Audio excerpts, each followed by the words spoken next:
नमस्कार साथियों, मैं अमित मौर्य, जिला कंट्रोल रूम प्रभारी कांग्रेस कमेटी उन्नाव।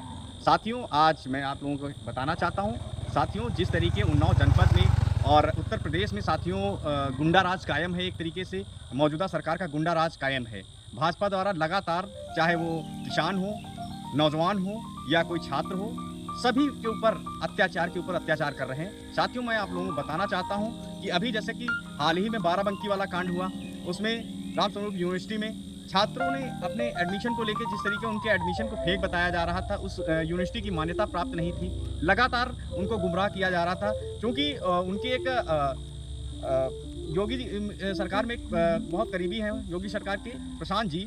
उनके वो जो राम स्वरूप हॉस्पिटल मेडिकल वाले स्कूल वाले हैं, वो उनके काफ़ी करीबी कहे जाते हैं। उनके माध्यम से उन्होंने जिस तरीके उनको सूचना दी और उसके बाद उन्होंने पुलिस प्रशासन को भेजकर छात्र एवं छात्राओं के ऊपर लाठियां बलपूर्वक इस्तेमाल किया। जैसा कि एक अपराधी हो अपनी बात को कह रहा हो, उनके ऊपर लगातार लाठियां बरसाई गई। साथियों, मैं बताना चाहता हूं कि लाठियां बरसाने के साथ साथ वो लड़के किंग जॉर्ज मेडिकल कॉलेज में भर्ती किए गए। साथियों, कई लोगों के अथाह चोटें आई हैं। साथियों, मैं बताना चाहता हूं जिस तरीके आज के दौर में देखना चाह रहे हैं कि जिस तरीके आज पेट का एग्ज़ाम चल रहा था, उत्तर प्रदेश सरकार बेरोजगारों को नौकरी नहीं देना चाहती है, सिर्फ वह दिखावा कर रही है और छलने का काम नौजवानों छात्र छात्राओं को किया जा रहा है। लगातार नौजवान छात्र छात्राओं को ये भाजपा सरकार ठगने का काम कर रही है, योगी सरकार ठगने का काम कर रही है। मोदी जी, अमित शाह वगैरह, चाहे वो सेंट्रल में हो चाहे स्टेट में, जहाँ जहाँ पर भाजपा की सरकार है, वो लगातार छात्र छात्राओं को ठगने का काम कर रहे हैं। मैं आने वाली जनरेशन और यूथ से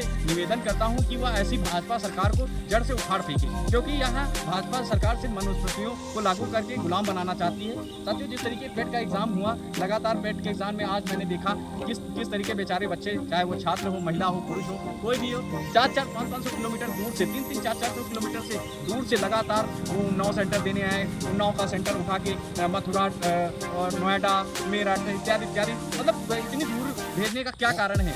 जबकि मैं बताना चाहता हूँ कि लगातार जो षड्यंत्र करके भाजपा के समर्थकों द्वारा ही कहीं ना कहीं भ्रष्टाचार लगातार किया जा रहा है। और साथियों, आरोप लगता है कि आम पब्लिक भ्रष्टाचार करती है। मैं माननीय योगी जी को भी बताना चाहता हूँ और मौजूदा सरकार में बैठे सभी मंत्रियों को मैं चेतावनी देता हूँ और बताना भी चाहता हूँ कि जिस तरीके आप लोगों ने लगातार हमारे देश उत्तर प्रदेश की यूथ को छलने का काम किया है, 2027 के चुनाव में यही यूथ आपको उत्तर प्रदेश में धूल चटाने का काम करेगा।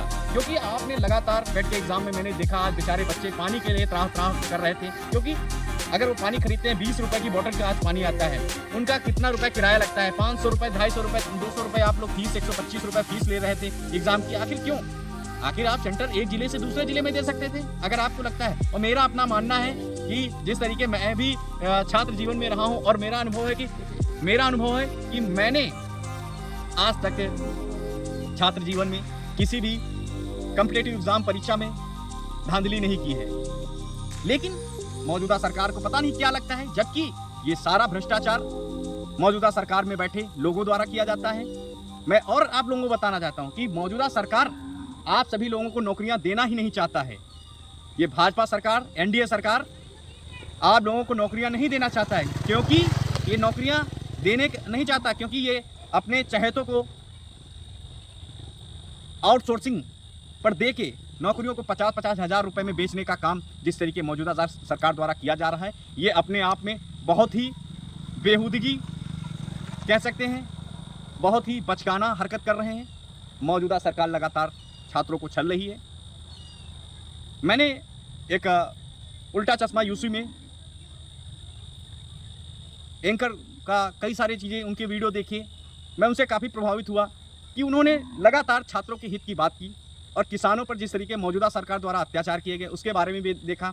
अभी हाल ही में 9 सितंबर 2025 को उपराष्ट्रपति का चुनाव भी होना है, उसमें भी एनडीए सरकार लगातार भाजपा सांसदों को फ़ोन कर करके किसी भी तरीके से डरा धमका के उनको अपने पाले में लाना चाहती है।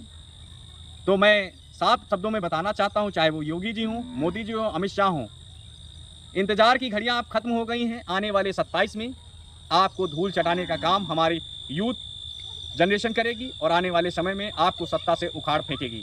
साथियों, ज़्यादा मैं समय लेते हुए, चूँकि वीडियो बड़ा लंबा हो रहा है तो ज़्यादा समय नहीं है हमारे पास। साथियों, मैं बताना चाहता हूँ जिस तरीके देश की आवाम को ये लोग नुकसान पहुँचा रहे हैं, ये अपने आप में बहुत घातक है। साथियों, साथियों, मैं बताना चाहता हूँ कि लगातार ये लोग देश की समस्याएं उजागर करने की बजाय, बेरोजगारी को दूर करने की बजाय, किसानों की समस्याओं को दूर करने की बजाय, किसानों को एक एमएसपी तय करने की बजाय सिर्फ हिंदू मुस्लिम में ये उलझा के रखना चाहते हैं। साथियों, मैं ज़्यादा समय नहीं लेता, अपनी बात यहीं पर समाप्त करता हूँ। जय हिंद, जय भारत, जय संविधान।